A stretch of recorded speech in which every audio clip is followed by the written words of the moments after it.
Valmiki Ramlila society का 125वां वर्ष है और उसमें आप ये देख रहे हैं कि बड़ा भव्य सिंहासन है और मंच है और सब कुछ है। क्या इसका उद्देश्य है? आपका ध्यान मैं इसकी ओर आकृष्ट करना चाहता हूं। वैसे इस ग्रंथ के दो नाम प्रसिद्ध हैं। एक नाम है रामायण और दूसरा नाम है रामचरितमानस। दोनों में भगवान के ही गुण और आदर्शों की चर्चा की गई है, पर दोनों शब्दों में जो एक अंतर है वह हृदयंगम करने योग्य है। और वो अंतर यही है, रामायण शब्द का अर्थ है श्री राम का निवास स्थान। और इसीलिए आप ये देखेंगे कि वाल्मीकि रामायण में वह प्रसंग बहुत संक्षिप्त है जिसका विस्तार से वर्णन अयोध्या कांड में किया गया।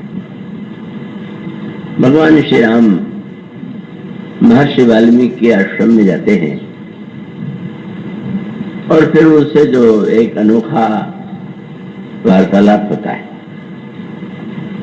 उसमें प्रभु महर्षि से पूछते हैं मैं कहाँ निवास करूं। महर्षि ने इसका उत्तर देते हुए 14 प्रकार के भक्तों का वर्णन किया। आप उनके हृदय में निवास करें। भौतिक अर्थों में तो आप चित्रकूटगिरी में निवास करें, पर चित्रकूटगिरी में निवास करने पर भी जब तक आप हृदय में निवास नहीं करते तब तक उसकी सार्थकता व्यक्ति के जीवन में नहीं हो सकती। तो वो कह सकते हैं कि वाल्मीकि रामायण का अभिप्राय है हम श्री राम को अपने अंतःकरण में कैसे आकृष्ट करें। वो तो एक ब्रह्म के रूप में हम सबके हृदय में वह ईश्वर विराजमान है, लेकिन वह ईश्वर जो सबके हृदय में विराजमान है उसके द्वारा व्यक्ति और समाज में कोई परिवर्तन नहीं दिखाई देता। इसके दार्शनिक पक्ष की ओर बहुत विस्तार से कहना मुझे सही उचित नहीं लगता, पर उसको अगर हम सरल भाषा में कहें तो यूं कह सकते हैं, आपने चित्रों में देखा होगा भगवान क्षीर सागर में शयन कर रहे हैं, सो हुए। ये भगवान के शयन के संदर्भ से जो चित्र और वर्णन है उसका क्या तात्पर्य? और जब आप गहराई से विचार करके देखें तो उस काव्यमयी भाषा के पीछे एक बहुत बड़ा संकेत है, और वह संकेत ये है कि जैसे कोई सोया हुआ व्यक्ति हमारी रक्षा नहीं कर सकता, हम में परिवर्तन नहीं ला सकता, आप सहायता के लिए सोए हुए को जगाते और वो जगने पर आपकी रक्षा कर सकता है। काव्य में तात्पर्य यह है भगवान सो गए, भगवान जग गए। विष्णु शयनी एकादशी या विष्णु के उत्थान की एकादशी, पर उसका मूल तात्पर्य ये है कि आपका ईश्वर आपके हृदय में, आपके जीवन में सो रहा है कि जग रहा है।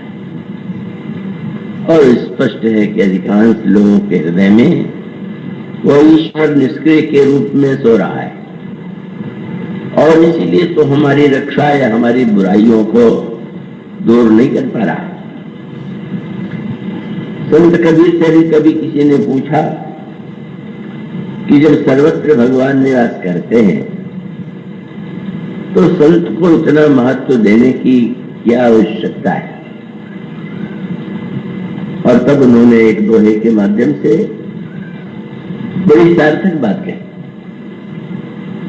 उन्होंने कहा सच तो यही है कि ईश्वर प्रत्येक घट में निवास करता है, पर अंतर इतना ही है, सच सब घट मेरा साइया, सुनी सेज न कोय। हृदय के संबंध में उन्होंने जिस शब्द का प्रयोग किया बड़ा सांकेतिक है। वे कह सकते थे कि प्रत्येक व्यक्ति के हृदय में, हृदय भवन में भगवान विराजते हैं, पर उन्होंने भवन न कह करके सैन्य शब्द का प्रयोग किया। सही कहा, उन्होंने कहा कि ऐसा कोई हृदय नहीं है कि जिसमें ईश्वर शयन न कर रहा, सोया हुआ न हो। असंत मने जिसके जीवन में ईश्वर सोया हुआ है, निष्क्रिय है और अपनी वासनाओं के द्वारा, अपनी दुर्वृत्तियों के द्वारा संचालित होता है। पर जब किसी के हृदय में वो जागृत हो जाता है तो उसी को हम संत की संज्ञा देते हैं। और इस दोहे में कहा गया कि सब घट मेरा साइया, सुनी सेजन कोय, बलिहारी व घट की जा घट प्रगट होए। जिस हृदय में वह प्रकट हो जाता है, धन्य है वह व्यक्ति और वही संत है। तो इसका अभिप्राय ये हुआ कि सत्संग और राम कथा का उद्देश्य क्या है। इसका उद्देश्य है हमारे जीवन में जो सोया हुआ ईश्वर है, जिसका प्रभाव हमारे जीवन पर नहीं दिखाई देता, वह जागृत हो जाए। और इसलिए रामायण के विभिन्न प्रसंगों में जो संकेत सूत्र मिलते हैं, एक सुंदर संकेत मिलता है। श्री हनुमान जी तो साक्षात भगवान शंकर के अवतारे हैं, पर वो भक्ति भाव से प्रभु के सेवक बनकर उनकी लीलाओं के मुख्य जो घटक हैं वो दिखाई देते हैं। वो स्वामी जी ने लिखा, श्री हनुमान जी लंका में सीता जी की खोज में निकले। सीता को अनगिनत रूपों में हमारे पुराणों ने प्रस्तुत किया। कहीं उन्हें लक्ष्मी का अवतार बताया गया, कहीं शक्ति का, कहीं भक्ति का, उनकी खोज में। और इसका तात्पर्य है खोज में तो न जाने कितने बंदर चले थे और विभिन्न दिशाओं में गए थे। कोई विश्व का ऐसा कोण नहीं था कि जहां उन्होंने सीता जी को न ढूंढा। एकमात्र हनुमान जी ये है कि उन्हें पाने में और उनका वरदान पाने में सक्षम हो गए। और उसका सीधा सा तात्पर्य कर ले, जब ये कहा गया कि सारे विश्व में उन्होंने चारों ओर सीता जी की खोज किया, तो सीता जी के अनेक नामों में से एक नाम है शांति रूपा सीता। शंकराचार्य जी ने कहा, शांति सीता समानीता आत्मा रामो विराजते। तो आप इसे यूं भी कह सकते हैं कि हनुमान जी ही नहीं, सारे 10 दिशाओं में जो बंदर जा रहे थे वो सीता जी की खोज में ही जा रहे थे। और इसका सरल तात्पर्य है कि विभिन्न दिशाओं में जो आप कार्य कर रहे हैं, जा रहे हैं, वह किसकी खोज है? प्रत्येक व्यक्ति तो यही चाहता है कि जीवन में शांति कैसे मिले। यहाँ तक कि जिनके पास बहुत सुख समृद्धि की सामग्री होती है, तो वे भी यह कहे बिना नहीं रहते। मुझसे अनेक लोग मिलते रहते हैं, वे कहते हैं घर में कोई अभाव नहीं है, पर क्या बताऊं मैं, शांति नहीं। और यह केवल आपके जीवन का सत्य नहीं, मनुष्य सचमुच शांति की खोज में विभिन्न दिशाओं में लोग जा रहे हैं, पर कहीं उन्हें शांति की उपलब्धि नहीं होती, दर्शन नहीं होता। और तब श्री हनुमान जी ही एक ऐसे महान भक्त के रूप में आते हैं कि जो उन्हें पाने में समर्थ होते हैं, सक्षम होते हैं। क्यों? वह प्रसंग संपाति के संवाद में आता है। चारों दिशाओं में बंदरों ने सीता जी को खोजा और वो नहीं मिली। तो अंत में वो इतने निराश, हताश हो गए कि उन्होंने ये सोचा कि हम अनशन करके प्राण का परित्याग कर दे, क्योंकि सुग्रीव ने उनसे कहा था कि जो व्यक्ति 1 मास में बिना सीता जी का पता लगाए लौटेगा उसे मैं मृत्युदंड दूंगा। और उसके साथ साथ उनके ध्यान में यह बात आई कि हाँ, उनका ये कथन अवश्य था कि 1 मास व्यतीत हो जाने के बाद भी अगर आप सीता जी का पता लगा के आते हैं तो आपका स्वागत होगा, पर एक समय की सीमा। और ये संदेश हमारे आप सबके जीवन का है। हम लोग असीम समय के अधिकारी नहीं है, सबको एक समय मिला हुआ है। आप उसे मृत्यु कहते हैं, प्रलय कहते हैं, तो इसका अभिप्राय है कि आपको वस्तुतः जो समय मिला है और उस मिले हुए के साथ जब हम इस बात का स्मरण आता हो, सोचिए आपका मित्र, आपका परिचित, परिवार का स्नेही जब आपके पास कोई उपहार भेंट भेजता है तो उस समय आप उसका स्वागत करते हैं, उसे लेते हैं। पर सभी व्यक्ति के ध्यान में यह बात आती है कि जिस व्यक्ति ने मेरे लिए भेंट भेजा है, समय पर हमें भी उसके लिए भेंट देना ही चाहिए। और यही सत्य सबके जीवन में है। प्रसंग तो सुग्रीव का था, तो सुग्रीव को जो राज्य मिला था वो भगवान राम की कृपा से मिला था। बाली का वध किया गया और बाली का वध करने के पश्चात सुग्रीव को राज्य मिला।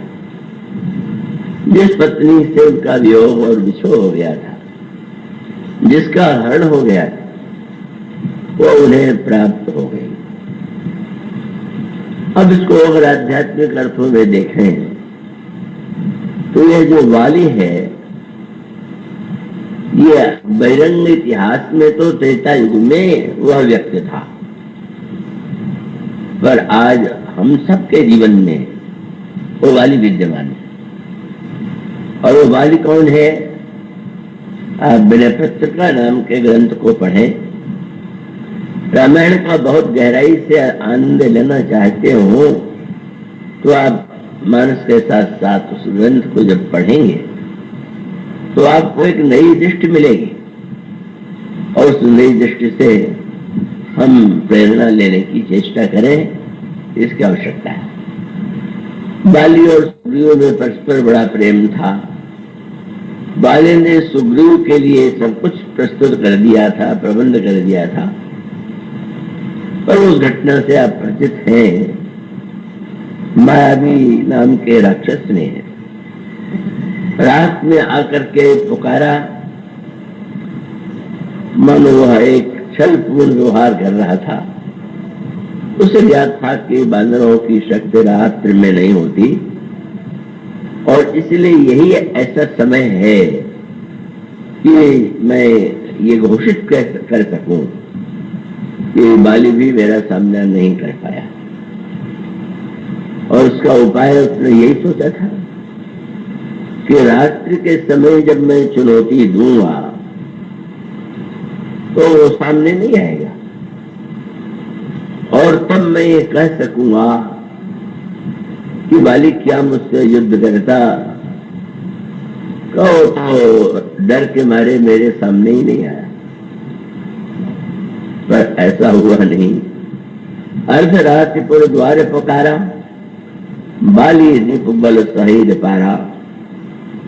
और उस समय बाली ने उसकी चुनौती को स्वीकार किया और निकल करके उसका पीछा किया। मायावी ने एक प्रबंध कर रखा था कि शायद अगर बाली लड़ने के लिए प्रस्तुत हो तो अकेले तो मेरे लिए संभव नहीं है। इसलिए उसने एक सेना और गुफा में उसको स्थापित कर दिया था। यदि बाली मुझसे लड़ने के लिए आ ही गया तो अकेले न सही तो हम मिलकर के उसे हरा सकते हैं, उसे मार सकते हैं। जिस समय बाली ने देखा, सुग्रीव ने, जिस समय उस मायावी नाम के राक्षस ने, मायावी कौन है, वो स्वामी जी ने इसका उत्तर देते हुए कहा, यह जो लंका का निर्माण जिसने किया है उस दैत्य का नाम मैं, और यह मैं हम सबके जीवन में है। और उसमें कौन है? अभी आप मनयो मनुष्याणाम कारणम बद्ध मुख्य सुन रहे थे। उसका तात्पर्य यह है कि गोस्वामी जी कहते हैं मैं नाम का जय दैत्य जो है वो हमारा आपका मन है, और 400 कोस की लंका बना देना उसके बाएं हाथ का खेल। और यही आपके जीवन का अनुभव है। आप अपना घर बनाना चाहें बहुत समय लगेगा, पर मन में बैठ करके आप अकेले में कल्पना कीजिए और आपका मन तो ऐसा सुनहला नगर बना देगा, तो बस्ती में बना देंगे कि वो बड़े आश्चर्य की। यह जो मैं है उसी का पुत्र था मायावी। मैं सुत मायावी तेहि नाऊ। और मन का पुत्र का अर्थ क्या हुआ? हमारे आपके मन में जो संकल्प पैदा होते हैं, पुत्र माने जिसका जन्म हुआ, तो जो संकल्प पैदा होता है वही मैं का पुत्र मायावी। और मन के इस संकल्प को जीत पाना बड़ा कठिन है, पर बाली समर्थ है। उसने पीछा किया और अपनी योजना के अनुकूल मायावी उस गुफा में बैठ कर चला गया जहां पहले से उसने अपने सहायक सैनिकों को, योद्धाओं को रख छोड़ा था। जब बाली ने पीछा किया मायावी का, तो सुग्रीव भी पीछे पीछे चल पड़े। सुग्रीव जो मैपुरी देव बंद संग लागा, पर एक बहुत बड़ा सूत्र रामचरितमानस में वो है, और उसे समझना चाहिए कि आप जो नहीं है वह बनने का साहस मत कीजिए। जो है उसका सदुपयोग करना सीखिए। आप दूसरे की नकल करके चाहे भी तो आप वह नहीं बन सकते हैं जैसे दूसरा व्यक्ति है। तो बाली और सुग्रीव का अंतर आप जानते हैं। सुग्रीव में वीरता का वह रूप नहीं है जो बाली में। स्वभाव से वह कुछ पलायनवादी है, संघर्ष न करने वाला और भागने वाला है। लेकिन अब उसने ये सोचा कि बड़े भाई जा रहे हैं तो हमें तो जाना ही चाहिए, और वो पीछे लग गए। किसी के पीछे लग जाने में बड़ा संकट है। मत किसी के पीछे भागिए, अपने आप को पहले निर्णय कर लीजिए कि आप सचमुच हैं कि नहीं ये सामर्थ्य। पर सुग्रीव से भूल हो गई, और अंत में जब गुफा का द्वार आया, मायावी उसमें बैठ गया। ये गुफा हमारे आपके हृदय में ही है जहां मन का निवास है, और उस गुफा में ही मायावी बैठ जाता है। बाली ने उसमें प्रवेश किया, पर उसने सुग्रीव से कहा कि तुम्हें वहां मेरे साथ जाने की आवश्यकता नहीं है। बाली को सुग्रीव की कमी का थोड़ा ज्ञान था। ये कहा कि तुम तो बस बाहर खड़े रहो और मेरी प्रतीक्षा करो, और अगर मैं 15 दिन में ना आऊं, मेरा निश्चित विश्वास है कि मैं उस 15 दिन में परास्त कर दूंगा, चाहे उसके पास कितने भी योद्धा क्यों न। यह एक बड़ी समस्या है। आप कितने दिनों में अपने मन के संकल्प विकल्प पर विजय प्राप्त कर लेंगे? आप ये विश्वास करते हैं कि आप अपने मन के संकल्पों को बड़ी सरलता से हरा देंगे, तो शायद आपका निर्णय नहीं सही है। और यही उस कथा का तारतम्य था कि 15 दिन व्यतीत हो जाने के बाद भी बाली निकल नहीं पाया, और वो संकल्प विकल्प जो मन के धर्म है वो उससे लड़ता रहा। पर अंत में बाली एक ऐसा योद्धा है कि जिसने उन्हें परास्त किया और मायावी का वध कर दिया। ये सब आध्यात्मिक संकेत हैं। और उसके पश्चात जो योद्धा साथ में थे वे भी मारे गए, और वो मायावी में मारा गया। मानो बाली अपने जीवन में योग की स्थिति में पहुंचा हुआ है जहां अंत तो गत्वा वो विजयी होता है। साधक अगर ये निर्णय कर ले कि हम इतने दिनों में ही मन को वशीभूत कर लेंगे, संकल्पों को जीत लेंगे, तो शायद यह उपयुक्त नहीं। पर अंत में अगर कोई व्यक्ति दृढ़ निश्चय लेकर के मन के संकल्प और विकल्पों से लड़ना चाहे, उन्हें परास्त करना चाहे, तो कर सकता है। पर विचित्र विडंबना क्या थी? बाल के प्रहार से मायावी की मृत्यु हुई, उसके अन्य सहायकों से उसकी मृत्यु हुई, और रक्त की खून की एक धारा गुफा से बाहर निकल आई। सुग्रीव ने देखा और उसने एक गणित किया, और वो गणित तो यो तो देखने में संगत था। उसने यह सोच लिया कि हमारे भाई बाली ने तो 15 दिन में आने के लिए ही कहा था। इतने विलंब के बाद यदि ये रक्त की धारा सामने दिखाई दे रही है, तो इसका अर्थ है मेरा बड़ा भाई बाली मारा गया। और फिर जो कृतवाद स्वभाव था, भोलापन, दिखावे के लिए वो पीछे पीछे आ गया था। पर उसने जब यह देखा कि रक्त की धारा निकल रही है, तो उसने व्याख्या कर दिया कि बाली को जब इन लोगों ने परास्त कर दिया, उसकी मृत्यु हो गई, तो मैं क्या इंतजार करूं लड़ने का। और वहां से वे भागे। पर भागते हुए भी एक चिंता थी, वो बाली की मृत्यु के बाद वो राक्षस निकल करके आएंगे, मायावी पीछा करेगा, क्या करे।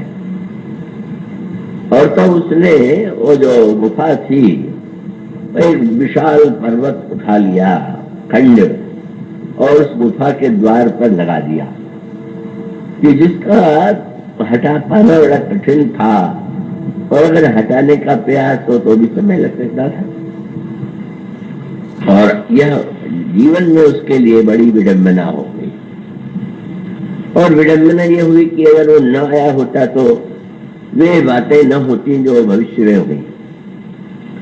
लौट करके वह आ गया और बिना प्रबल प्रमाण के ही घोषित कर दिया कि हमारे बड़े भाई बाली की मृत्यु हो गई।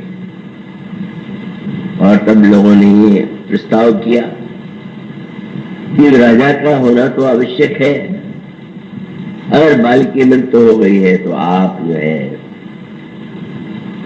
उनका स्थान लीजिए। और फिर सुग्रीव की एक दुर्बलता और सामने आई। परंपरा प्राचीन काल में राजा का पुत्र ही राजा होता था। बाली के पुत्र अंगद थे, योग्य थे, पर सुग्रीव के सामने जब ये प्रस्ताव रखा गया कि अंगद की अवस्था तो थोड़ी है, आप ही सिंहासन पर विराजमान हो, तो उस पद की लालसा और प्रलोभन को नहीं छोड़ पाया, सिंहासन पर बैठ गया। पर वाली परास्त करने के बाद जब निकलने के लिए उसने देखा, अरे ये तो गुफा का द्वार बंद है, और तब उसने बहुत परिश्रम करके उस विशाल शिला को निकाल करके द्वार खोल दिया। पर उसके मन में ये तर्क होने लगा कि निश्चित रूप से सुग्रीव ने ये षड्यंत्र किया है कि मैं गुफा से न निकल पाऊं, और इसीलिए शिलाखंड रख दिया है। वो आता है और किष्किंधा में आकर के जब वह देखता है कि उसके सिंहासन पर सुग्रीव बैठे हुए, क्रोध आ जाता है। नहीं आना चाहिए था। अगर अंगद को सिंहासन पर बैठे हुए वह देखता तो क्या उसे क्रोध आ जाता? उसको ये लगता है कि अंत में इन लोगों ने मेरे पुत्र को ही तो सिंहासन पर बैठाया है। पर मनुष्य तो भाई और पुत्र में भी भेद करता है।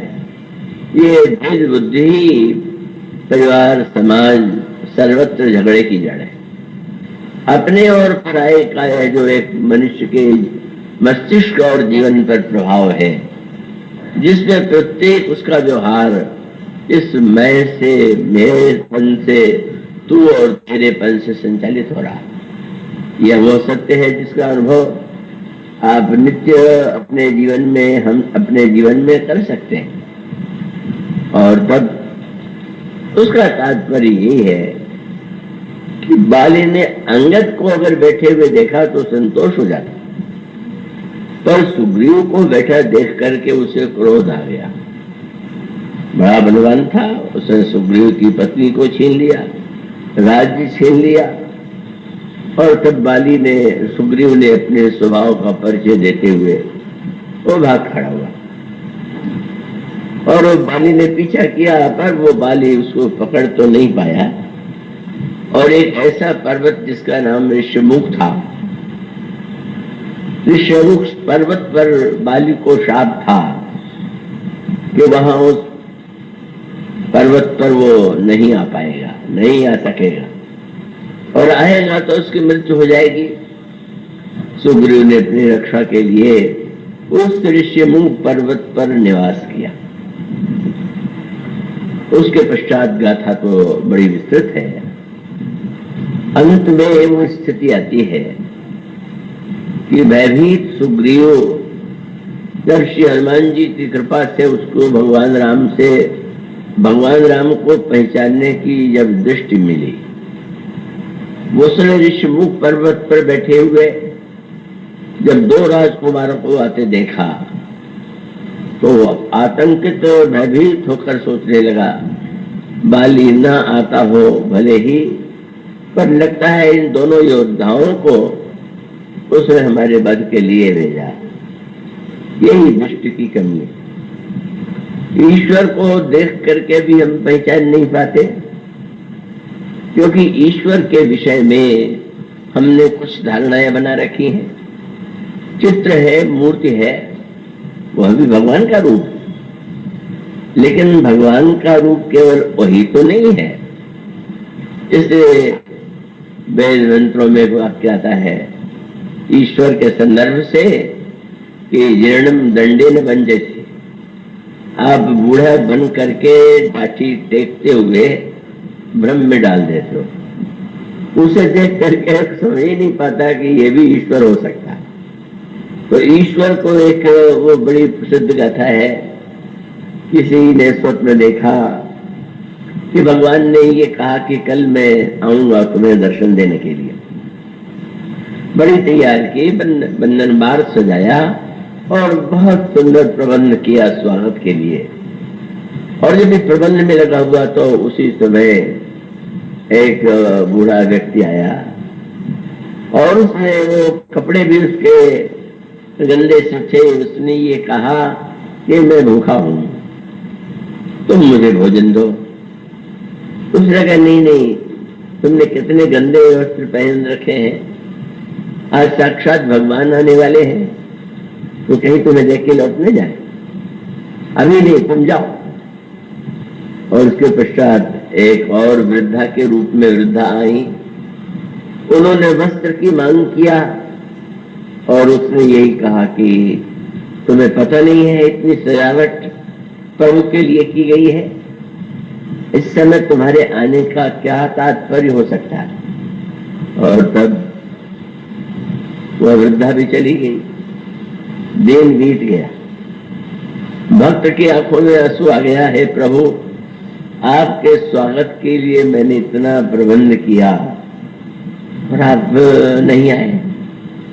और तब आकाशवाणी हुई, वह उस आकाशवाणी में सुनाई पड़ा उसे स्वर भगवान का, उनका मैं तो 2 बार तुम्हारे द्वार पर आया पर तुमने तो मुझे भगा दिया। और तब उसे ज्ञात हुआ कि उन दोनों के रूप में जो पधारे हुए थे वो भगवान ही थे। और उसका अभिप्राय यह है कि भगवान तो सर्वव्यापी ही नहीं, अनगिनत रूपधारी है। और इसलिए वो प्रसिद्ध दोहा कितना सार्थक है जिसमें कहा गया, सबसो मिलिए धाय, तुलसी याद आई के सबसे मिलिए धाय, क्यों न जाने के वेश में नारायण मिल जाए।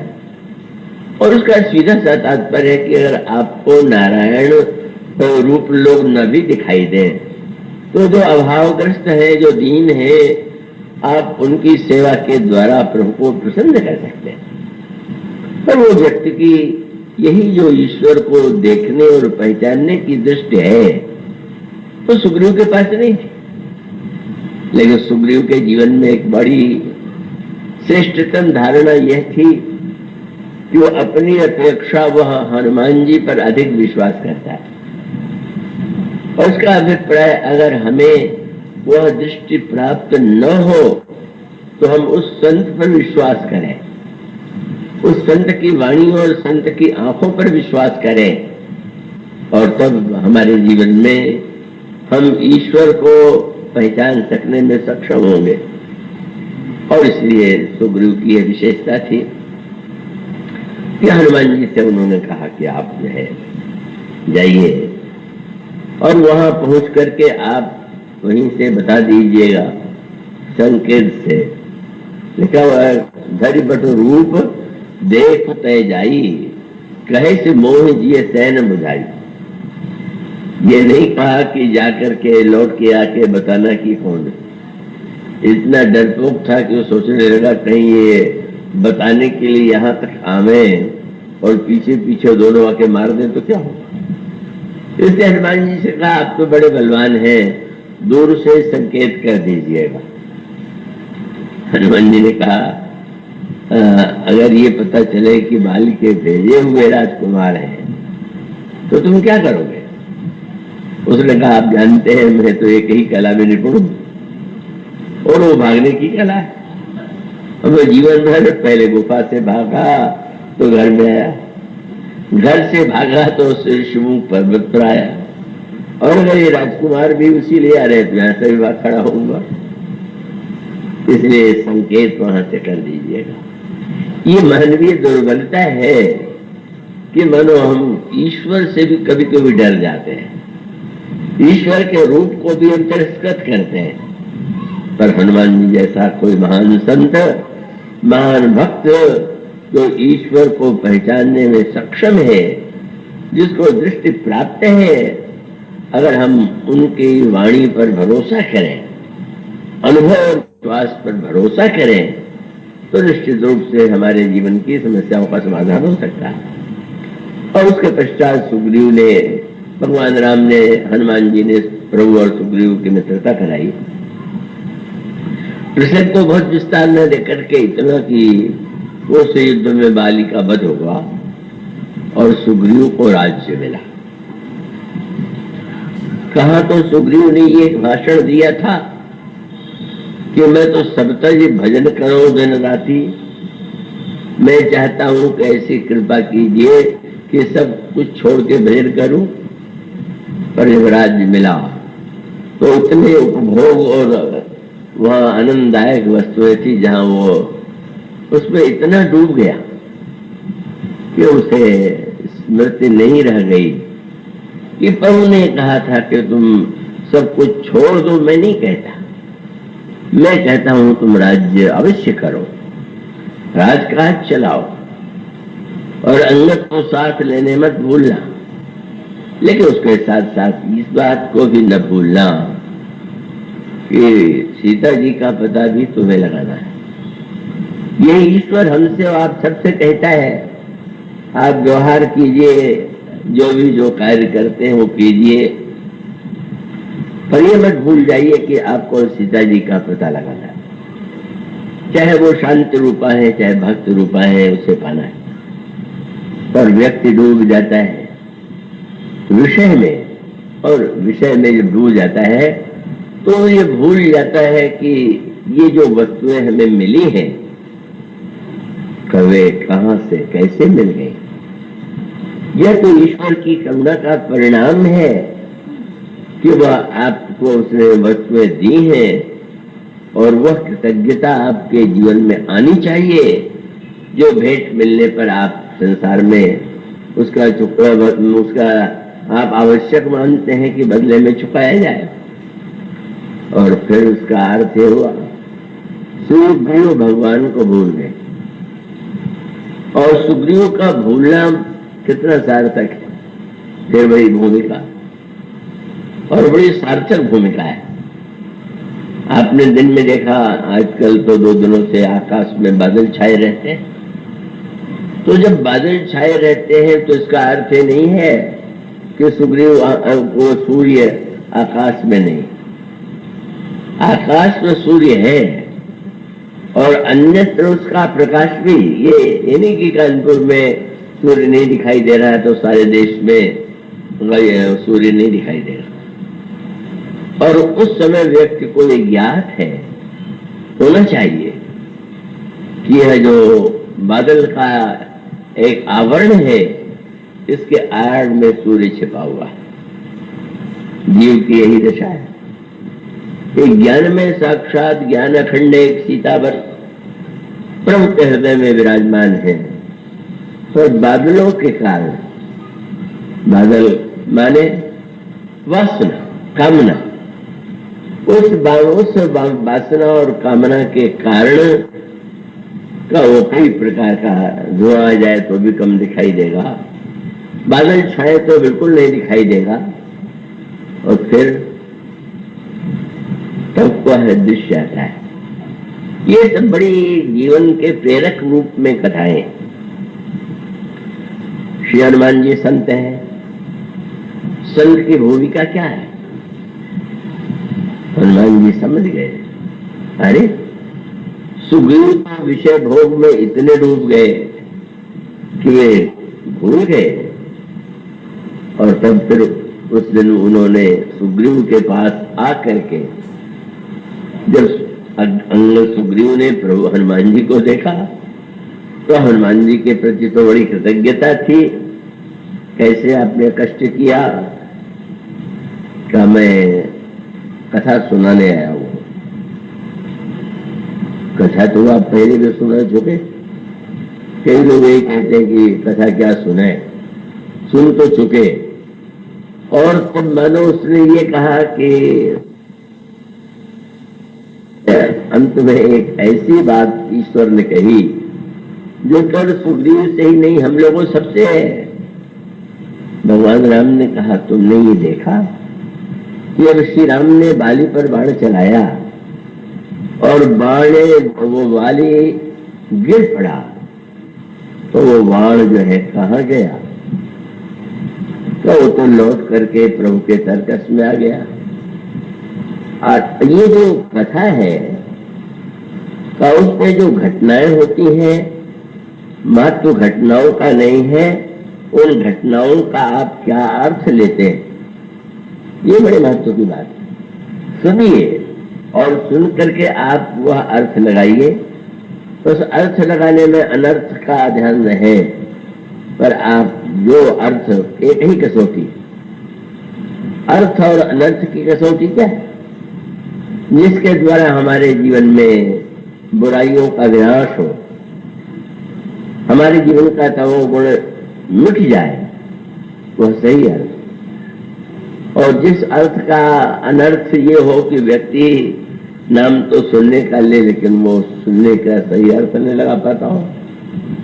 मैं जबलपुर की घटना नहीं भूल पाता, अभी तो जबलपुर से है वो, कई वर्ष पहले सज्जन नित्य कथा में आते और उस समय वो इतना सुंदर पुष्पहार बनवा के लाते थे कि लगता है कि बड़े श्रद्धालु हैं। कितनी श्रद्धा है कि वो इतनी सुंदर माला बनवा के ले आए।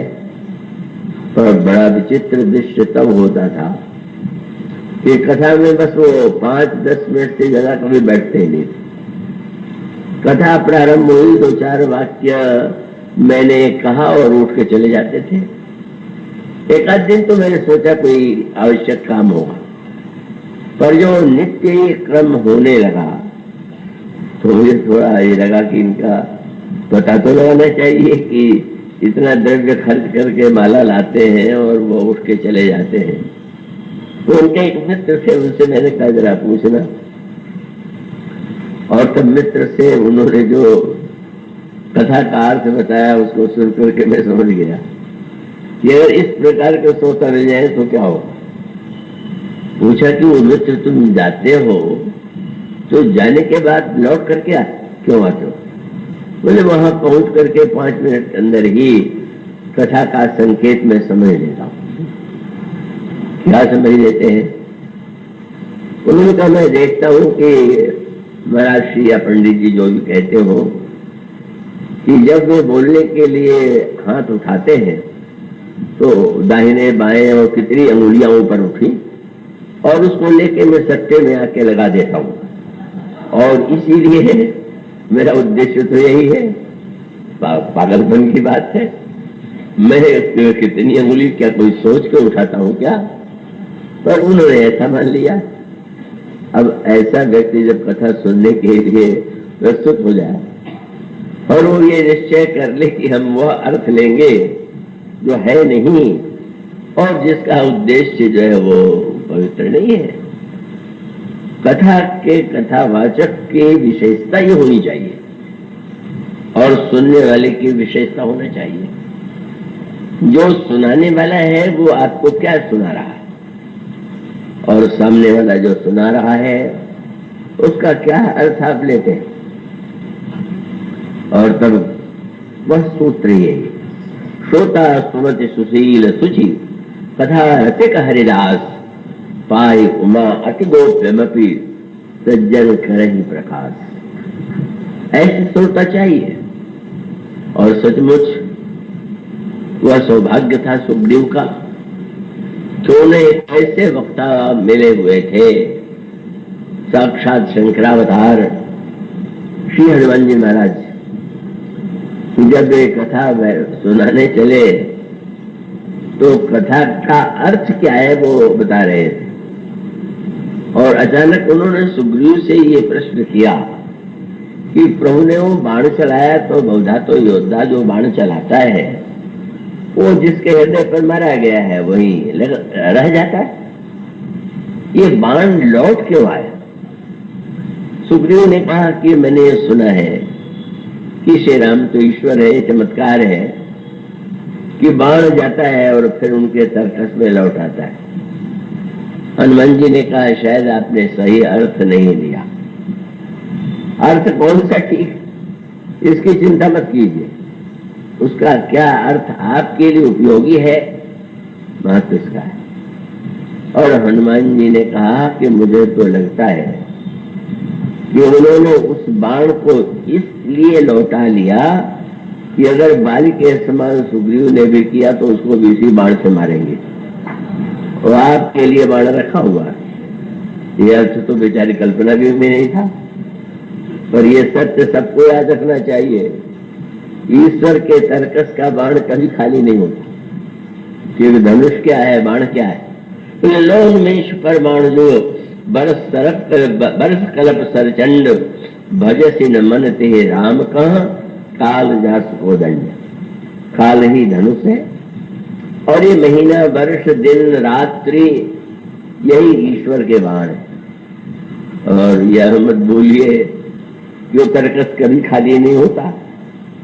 काल का तर्कस, और वो लौट लौट करके, आज कोई निश्चिंत हो जाए तो क्या होगा, फिर से अगले बुधवार आवेगा कि नहीं। मानो वो बाण तो आप देखते हैं कि ईश्वर के तर्कस में वो काल का बाण वही है। और इस व्याख्या का इतना सुंदर प्रभाव पड़ा। यहीं पर संत सुग्रीव की एक विशेषता है कि वे अपनी भूल को भूल मान लेते हैं, समझते हैं। उन्हें लगा कि सचमुच ये अर्थ तो बिल्कुल ठीक है, अब मैं क्या करूं। और तब आप पढ़ते हैं ना कि भगवान राम ने भी वहां पर क्रोध का नाटक किया और सुग्रीव से, लक्ष्मण जी से उन्होंने कहा, सुग्रीव तो अपनी पत्नी, राज्य और सब कुछ पाके मुझे भूल गया, सीता जी का पता लगाना भूल गया, इसलिए मैंने सोचा है कि उसी बाण से उसका वध करूंगा। तो हनुमान जी ने कहा था, प्रभु ने कहा, जय सहायक मारा मैं बाली, 23 रातों मुड़ कर काली। वैसा नहीं हुआ। पर हनुमान जी, जब प्रभु लक्ष्मण जी प्रसन्न हो गए हनुमान जी की कृपा से, वहां पर भी जागरण का ही संदेश था। लक्ष्मण जी को प्रभु ने भेजा है और ये लक्ष्मण के दूतत्व को समझना चाहिए। 1000 सर्प वाला जो शेष है, जो महाकाल का रूप है, उस पर मत भूलिए। वो निश्चित आकर के कब द्वार खटखटावेगा, कब आ जाएगा। और यही हुआ। सुग्रीव को समाचार मिला लक्ष्मण जी आए हुए हैं, हाथ में धनुष और बाण है, कांपने लगे। पर फिर वही उनकी जो, जिसने उनकी बार बार रक्षा किया। और इसीलिए गोस्वामी जी ने वहां पर एक वाक्य कहा, बड़े महत्व का है कि कबहु दिवस मह निबिड़ तम, कबहु का प्रगट पतंग, जो उपजय बिन से ज्ञान जिम पाई कुसंग संग। कुसंग का बादल हमारे विचारों को ढक लेता है और सत्संग के द्वारा वो प्रकाश पुनः प्राप्त हो जाता है। सुग्रीव को प्रकाश मिला और मिलते ही उन्होंने डर के मारे कहा कि मेरा तो साहस नहीं है। और तब आपने देखा होगा, गाय जो कभी क्रोध में भी भरी हुई हो, सींग हिला रही हो और उसका बछड़ा उसके पास आ जाए तो सब भूल करके बछड़े को दूध पिलाने लगती। और वो संत है बछड़े के समान। हनुमान जी से कहते हैं, हनुमंत संग ले तारा, कर विनती समझाओ कुमारा। गए और जाने के बाद हनुमान जी ने चरणों में प्रणाम किया, प्रभु के गुणों का वर्णन किया और वर्णन करने के बाद भीतर पधारने के लिए अनुरोध किया। भूल गए कि मैं डराने आया था, प्रभु ने डराने का काम दिया था। और हनुमान जी लेकर करके गए और एक बड़ा विचित्र कार्य किया। आपके पास कोई मिलने आएगा तो आया हुआ है तो आप उसके लिए कुर्सी या इस प्रकार सोफे की व्यवस्था करेंगे। पर हनुमान जी ने लक्ष्मण जी को ऐसे स्थान पर बैठाया कि जो सोने की जगह है बैठने के लिए। वो शब्द आपको मानस में मिलता है, लक्ष्मण करी विनती मंदिर ले आए और चरण पखारी पलंग बैठाए। मानो भक्त और संत और भगवान में या रामायण लक्ष्मण ने एक अनोखा संकेत मिला। लक्ष्मण जी जो रात्रि को भी नहीं सोते, जागृत हैं, उनको पलंग पर ला करके बैठा देना एक क्रिया के द्वारा हनुमान जी ने समझा दिया। अगर उनसे पूछा जाए कि आपने लक्ष्मण जैसे वीर को जागने लगे बैठी वीरासन की जगह पलंग पर क्यों बैठा दिया, महाराज जहाँ पर सोने वाले लोग हों उनके पास यहाँ तो सुग्रीव ही सोया हुआ, तो सोए नगर में तो आपके बैठने के लिए वही तो वस्तु मैं रखूंगा कि जो सोने की हो। फिर उन्हें मुस्कुरा करके हनुमान जी की ओर देखा, तुमने मुझे पलंग पर बैठाया तो क्या तुम चाहते हो कि मैं भी सो जाऊं? हनुमान जी ने कहा कि नहीं महाराज, किसी को कितनी भी गहरी नींद आ रही हो और कमरे में घुसते उसको पलंग पर सांप दिखाई दे तो क्या सोएगा क्या? वो तो बेचारा इतना भयभीत हो जाएगा। इसलिए आप आए और पलंग पर बैठ करके आप नहीं सोएंगे तो सुग्रीव की निद्रा दूर हो जाएगी। यही संत की भूमिका। हनुमान जी ने वही कार्य किया जो सत्संग संत की भूमिका है, और अंत में सचमुच सुग्रीव जागृत हुए और उस कथा का स्वरूप बड़ा विस्तृत मैंने पक्ष लिया। पर अंत तो आप देखते हैं कि शांति की जो खोज है उसमें सारे वानर गए, पर एकमात्र हनुमान जी ही उस लक्ष्य तक पहुंच पाए। और तब वो लंका जो सोने की नगरी थी उसके भवन में प्रविष्ट होकर के ढूंढने लगे, कहाँ है सीता जी? और याद रखिए, सारे संसार के लोगों के घर का कोना छान लीजिए पर शांति आपको मिलेगी ही नहीं, शांति नहीं है। और अंत में गोस्वामी जी ने लिखा, मंदिर मंदिर प्रतिकर शोधा, देखे जहतः अगंत जोधा, व्यवध शानन मंदिर माही, अति विचित्र कही आप सुनाए। वे लंका में रावण महापंडित महान बलवान जब उसके भवन में प्रवेश किया तो वो स्वामी जी कहते शयन किए देखा कपिते ही। हनुमान जी ने देखा है तो सो रहा है, इसमें बहुत बड़ी बात कह दी गई। और सो रहा है तो अब सोया हुआ है, और यह तो देह में ही आसक्त है, सीता तो वैदेही है, इसके माहौल में वो भी नहीं।